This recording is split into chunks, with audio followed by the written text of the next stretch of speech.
I think we all expected Zani to be another viable DPS option, but I didn't think she was going to be this good. So if you're looking for another character to take advantage of the Spectral Frazzle debuff and also amplify it, you may want to pull for Zani. And if you've been looking for a guide on her, I got you. If you are debating on pulling for Zani, her strengths do include number 1, being the premier Spectro Frazzle DPS, not only being able to trigger all of the Spectro Frazzle stacks at once, but her kit scales off of it. Number 2, she can fully block attacks with her ready stance if timed up properly, and she receives damage reduction. And number 3, she has a balanced kit, not only being a good DPS, but also providing buffs with her ultra skill for your other teammates. For Zani's combat rules, she falls under a main damage dealer with having higher heavy attack damage, Spectro damage amplification, and also Spectro Frazzle. And here are all the materials you're going to need to get her up to max level. For what skills prioritize upgrading first on Zani, definitely her Forte Circuit. This is where a majority of her damage is going to come from. After that, your Resonance Liberation, your Resonance skill, your normal attack, and then lastly, your intro skill. And here are all the materials you're going to need to upgrade all of these skills. For Zani's best gauntlet options, her signature Blazing Justice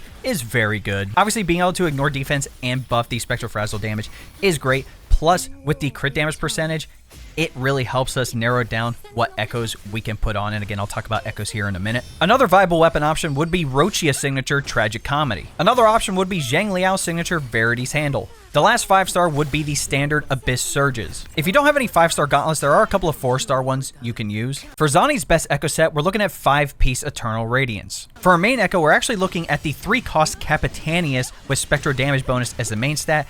Then, with the Morning Eggs, the 4-cost boss, either crit rate or crit damage. If you have her S2, go for crit damage. Then your other 3 costs should be Spectro damage, and then your 2 1-cost attack percentage. As long as he's equipped in your main slot, you get a 12% Spectro and heavy attack damage bonus, which is perfect for Zani. For our echo substats, we're looking for crit rate and crit damage, heavy attack damage bonus, attack percentage, some energy regen, and then flat attack. For Zani's best team options, if you're free to play, we do have the option of using Spectro Rover as your sub DPS and then either Baija or Verena as your healer. For the Spectro Frazzle premium team, pairing up Zani with Phoebe in Shorekeeper is absolutely devastating. Even then, if you want to replace Shorekeeper with Spectro Rover to apply even more Spectro Frazzle stacks, the last thing I want to talk about is Zani's Resonance Chain and if it's worth getting multiple copies of her. Overall, S2 is a great stopping point for spenders, but to be honest, all of these bonuses are very good. Having a perk give you a free 20% crit rate bump without having to do anything is a fantastic bonus and allows you to focus on other stats like crit damage for your echoes. Let me know in the comments how your Zani pulls are going.